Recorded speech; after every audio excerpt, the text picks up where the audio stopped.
Billy Blue, my knight in shining brindle. Welcome to another episode of A Poet Reads to Write. Today, I thought I would take part in a wonderful original tag that has been created by Nigel at Reading Ideas. And this is a fantastic tag that he's created called, well, I'm going to call it A Picture, 1,000 Words, and all that jazz. I'm going to modify this tag a little bit.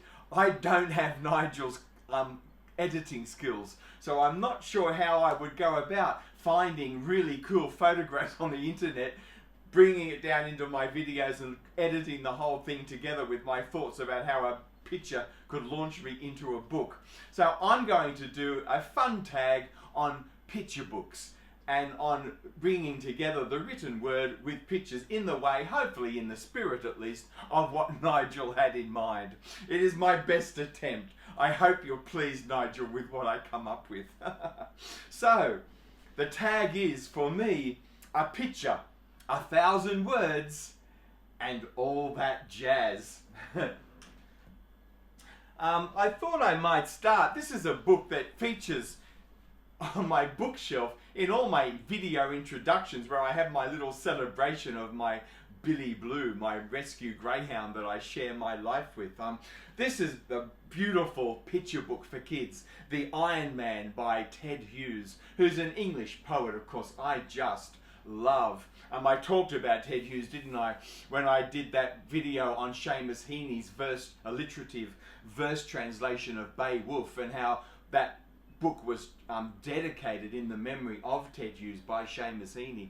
They were very close to one another, apparently. So this beautiful story, The Iron Man by Ted Hughes, this is not written in verse. This is a story for children in prose, but it's a beautiful story, and the rhythms, the richness of imagery in the language really shines through. This beautiful edition of The Iron Man that I have was illustrated by Mould, and this is just, for me, a delectable. This was so popular. Ted Hughes created The Iron Woman, and it went on to create quite a few other books, if you like, in a series by Ted Hughes, partly that he wrote for his two children, Frida and Nicholas. So this is just magnificent. You can see the cover art by Mould. It's just absolutely fantastic. Beautiful use of colour. Here's the the end papers, if you like, of the book. Again, just magnificent. But here's the Iron Man. One of our first visions of the great being. This is a being, of course, that, we start off all fearing, and we all, of course, learn to love. Never judge a book by its cover. The Iron Man might be big, he might look ferocious and all metallic and robotic, but he's actually got a heart of gold, and of course saves us all in the end. I just love this. It's just really good fun. Here's another picture of the Iron Man at the beginning. The Coming of the Iron Man, Chapter 1. Oh, I love this. Here he is again, the Iron Man. I thought I might just read the opening by Ted Hughes, and you'll get a sense of just how richly dramatic and evocative the language is. The poet working in prose fiction. The Iron Man came to the top of the cliff. How far had he walked? Nobody knows. Where had he come from? Nobody knows. How was he made? Nobody knows. Taller than a house, the Iron Man stood at the top of the cliff, on the brink, in the darkness. The wind sang through his iron fingers. His great iron head, shaped like a dustbin, but as big as a bedroom, slowly turned to the right, slowly turned to the left.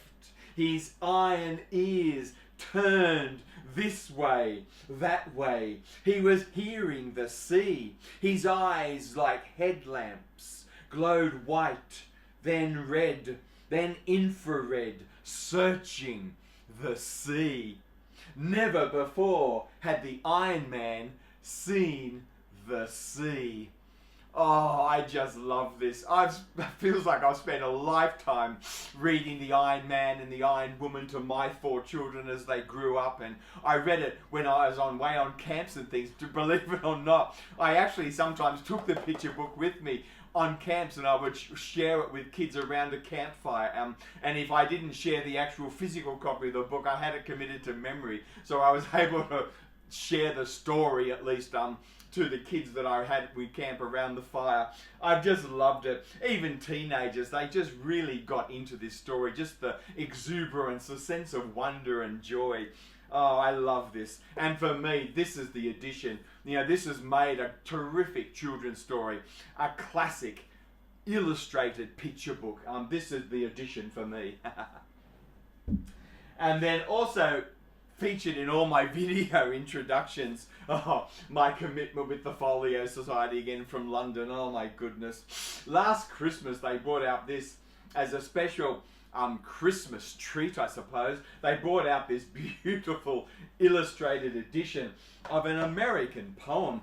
It's an American 19th century poem about Christmas, if you like. The Night Before Christmas by Clement. And this edition by the Folio Society is illustrated by Beech. And she's just done a fabulous job, I think, of capturing the spirit, the joy, the frivolity of this wonderful story, The Night Before Christmas. On the slipcase, you won't be able to see this, but on the slipcase, all the reindeers and the sledge of Santa, the whole thing glows in the dark. So, now I've got my 2 precious little grandchildren and I can share this with them. And the night before Christmas, we can creep out to the room around the Christmas tree all darkened and look at the glowing in the dark slipcase. And then I can bring the book out of its slipcase, turn one light on for my little grandkids, and I can read this story to them. So now this is the way I sort of celebrate Christmas with my grandkids, my 2 precious little grandchildren. Oh, The Night Before Christmas by Clement and illustrated by Beech. I'll read this for you, I can't resist.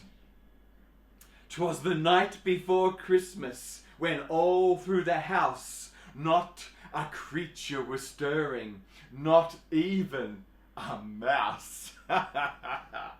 Oh, look at the colour. Oh, Beech has just done, I think, a fabulous job of somehow capturing the spirit of joy. It's just real joyful, this book. The stockings were hung by the chimney with care, in hopes that St. Nicholas soon would be there. You get a sense, can't you, of the poem, it's sort of a popular poem, I guess, written, as most popular poetry, I guess, is, written with traditional rhyme and metre. But it adds to the joy of it, doesn't it, the performance of it. The children were nestled all snug in their beds, while visions of sugar plums danced in their heads. Oh, I love this. And Mama in her kerchief and I in my cap had just settled down for our long winter's nap. You'd never have guessed what that last word was going to be, could you? The heavy-handed use of rhyme. When out on the lawn there arose such a clatter, I sprang from my bed to see what was the matter. Away to the window I flew like a flash, tore open the shutters, and threw up the sash. Oh, the predictability of the rhyme. And the repetitive sing-song nature tum-ti-tum-ti-tum of the rhythm. It just adds to the drama and the joy of the whole thing, doesn't it? The moon on the breast of the new fallen snow gave a lustre of midday to the objects below. Oh, look at that. Oh, I don't know whether you can see the beautiful red reading glasses on this lady. Beautiful. When... what to my wondering eyes should appear but a miniature sleigh and 8 tiny reindeer. Ooh, you can see Dad and Mum in the window here. With a little old driver so lively and quick, I threw in a moment, "It must be Saint Nick!" There he is, coming through the night sky. Oh, this is when I would normally, of course, be tickling my grandkids down around the Christmas tree with all the presents everywhere the night before Christmas. Now Dasher, now Dancer, now Prancer, now Vixen, on Comet, on Cupid, on Donder, on Blixen. Look at this with the Folio Society. The whole thing just folds out. Oh my goodness. And he whistled and shouted and called them by name. To the top of the porch, to the top of the wall. Now dash away, dash away, dash away, all. And dry leaves before the wild hurricanes fly. When they meet with an obstacle, mount to the sky. So up to the housetop the coursers they flew, with a sleigh full of toys, and St. Nicholas too. And then in a twinkling I heard on the roof the prancing and pawing of each little hoof. I don't know whether you can see the beautiful owl here just hooting in the tree as Santa Claus goes about his business. As I drew in my head and was turning around, down the chimney St. Nicholas came with a bound.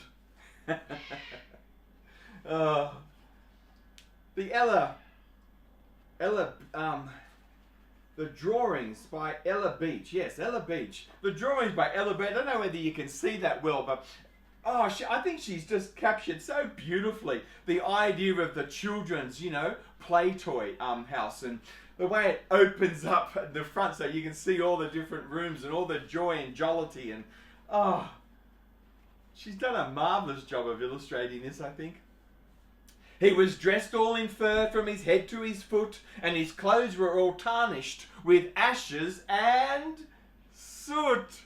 A bundle of toys he had flung on his back, and he looked like a peddler just opening his pack. Oh, some of these aren't really words that we use today, are they? Peddler. His eyes, how they twinkled. His dimples, how merry. His cheeks were like roses. His nose like a cherry.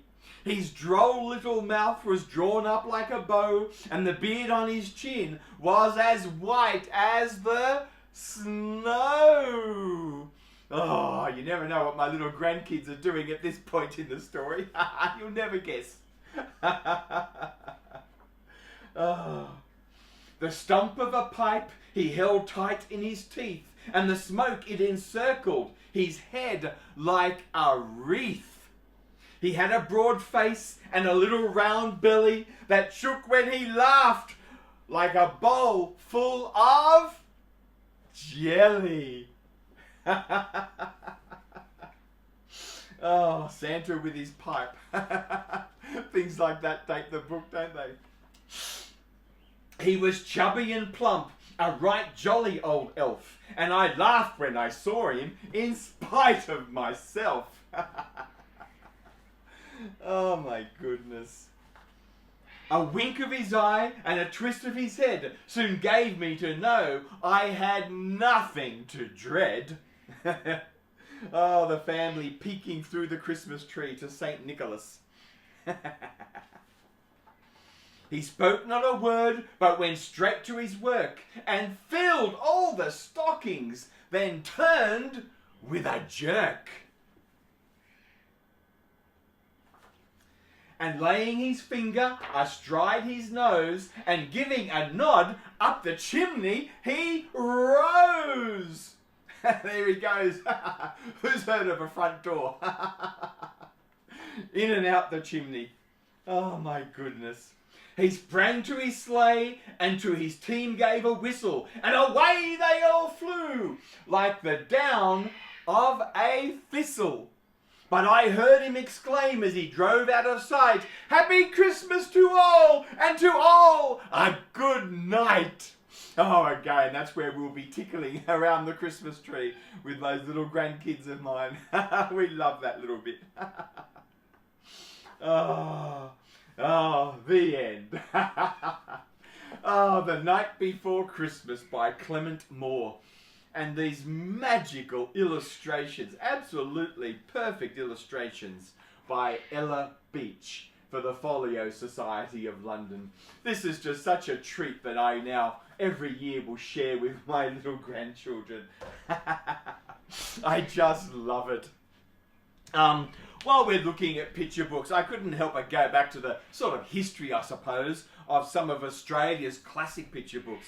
In the early 20th century, of course, European Australians were trying to come up with ways of telling stories to children in an Australian context. And, while many of the stories were about pixies and, elves and dragons and everything from the Northern Hemisphere, as the middle 20th century came, more and more Australian illustrators and Australian writers were trying to create Australian-based stories, illustrated stories for children. And two of the most famous of these were two young women from the mid-20th century who started out their lives both as commercial artists, doing a lot of work with commercial gallery work, if you like, for the big department stores. And they would draw the illustrations before photography became, really took off and took over that area completely. They were creating the brochures for shopping complexes. But they also moved into storytelling, and as well as prose fiction, particularly May Gibbs. She also wrote, just like what we've heard with the Clement Moore with The Night Before Christmas, she also gave her ear to that beginnings of a popular poetry in rhyme and metre and telling stories in verse. But she also, of course, eventually found her ear, I suppose, in prose fiction. But these illustrated stories are marvellous. About 2 decades ago, this company reissued these great stories, and volume 1 is a biography. So this is a great biography of May Gibbs by Maureen Walsh. And it's a really interesting work. In a sense, it's hagiographic, I guess, really celebrating the life and the career of May Gibbs and how she came to invent this incredible story, which was so popular with Australian children, called the Gumnut children, Snugglepot and Cuddle Pie. And here's the actual book itself. This is how it's been reissued in this particular. So this is the front piece. The Tales of Snugglepot and Cuddle Pie, with their little naked bottoms there and the end of leaves. I don't suppose you would even do it that way today, would you? There'd be too many concerns about the safety of children and all that sort of thing, for a very good reason, of course. But it's interesting looking at things like this and how things have changed. Here's another wonderful story by May Gibbs of some of the Gumnut children dancing on a gum leaf as they do a concert for the frogs and toads. I don't know whether you can see the frogs and toads down here in front of all the little Gumnut children in the audience for what's going on the stage. It's just pure delight.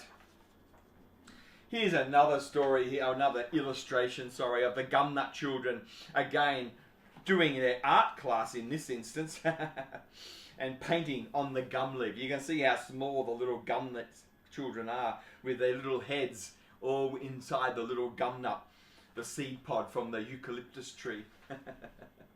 Oh, my goodness.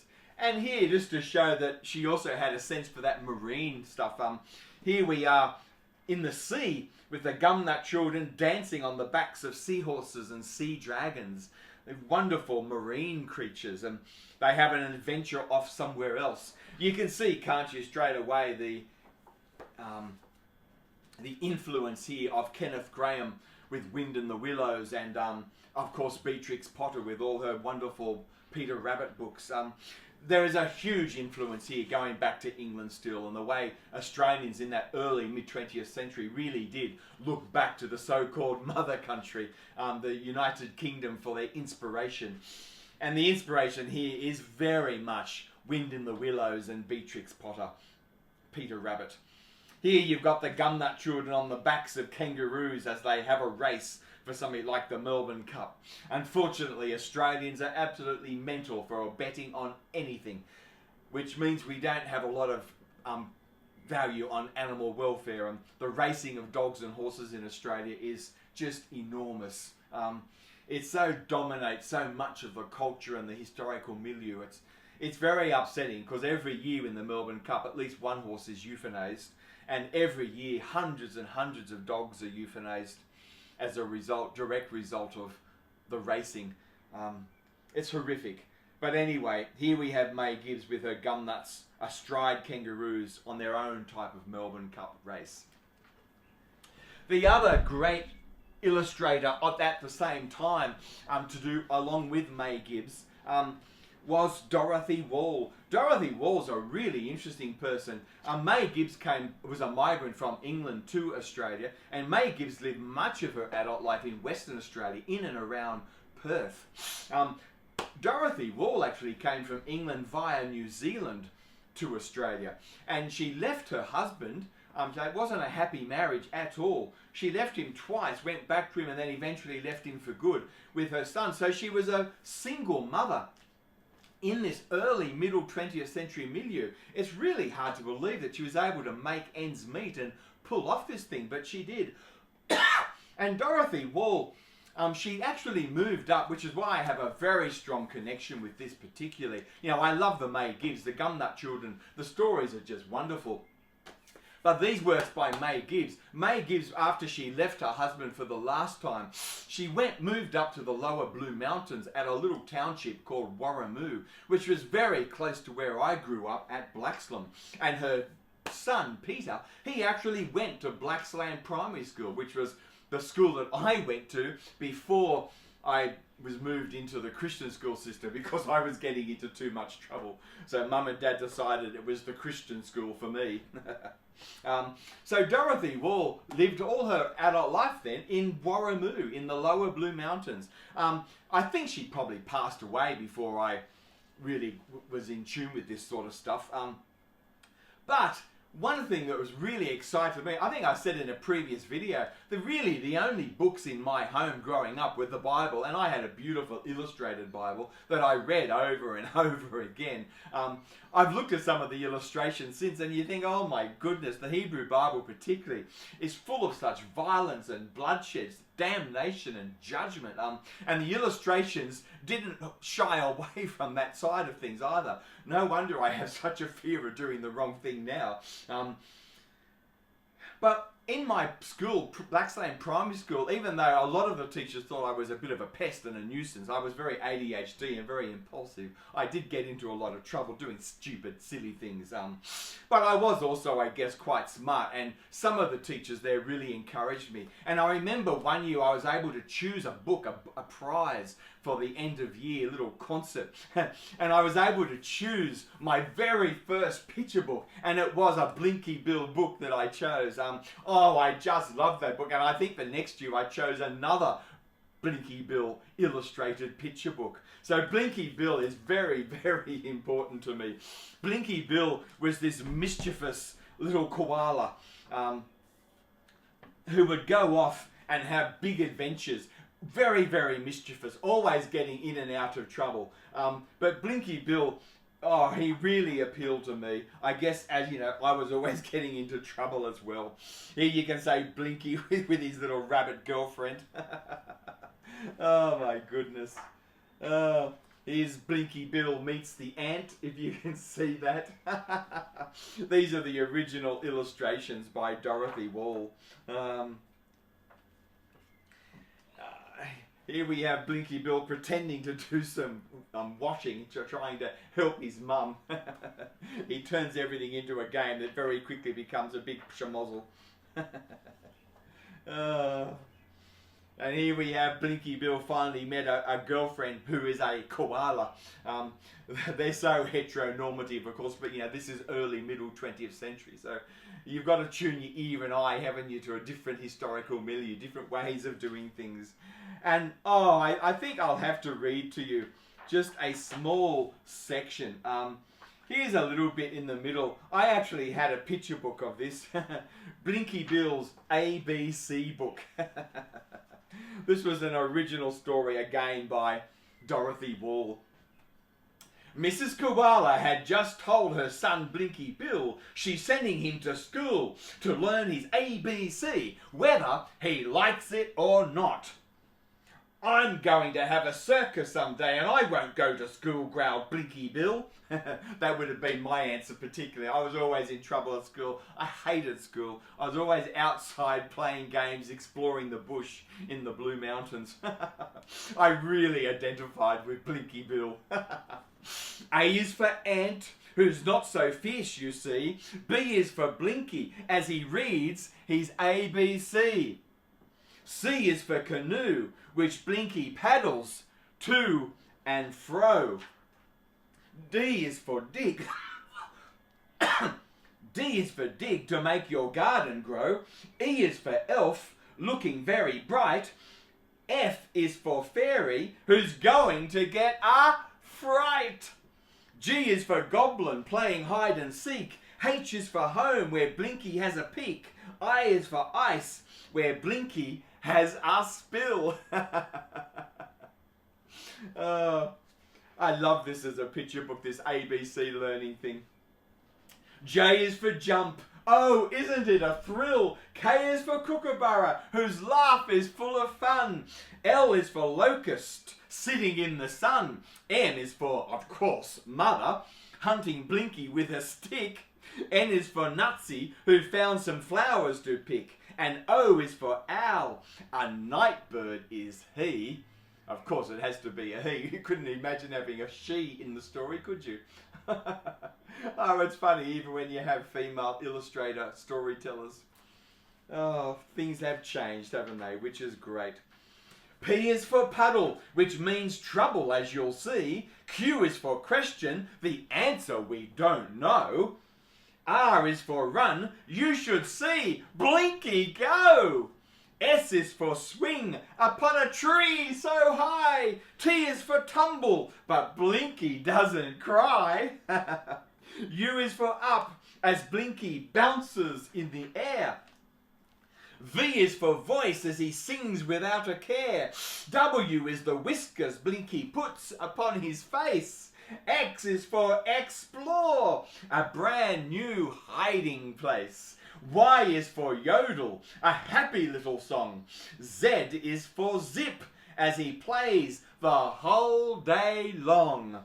And now it is playtime, and Blinky is out playing his favourite game, then back to his lessons. The didactic comes in at the end. Oh my goodness.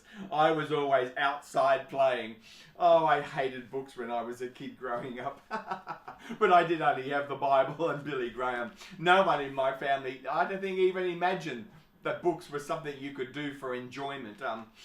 Dad just wanted me to be an upholsterer like him, and Mum, I think Mum dreamed for me something else, and she loved getting me things like this. She really loved encouraging me with picture books around the Gumnut children and Blinky Bill and all this sort of stuff. But yes, I did get into a lot of trouble at school. I don't think anyone really thought that I would ever amount to all that much. I was a rascal.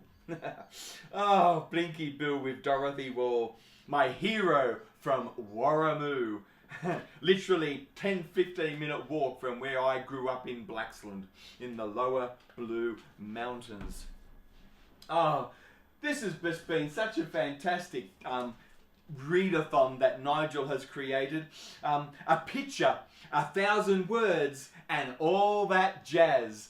Oh, I just think that's a terrific idea, looking at how pictures can free associate in your mind to suggest certain books. And while I wasn't able to strictly keep to the tradition of this particular read-a-thon created by Nigel, I hope I've given it my own spin and tried to make it work in terms of what I could pull off, you know, the magic out of that hat. It's as good as what I could do with this tradition with picture books. And picture books, oh, I just love.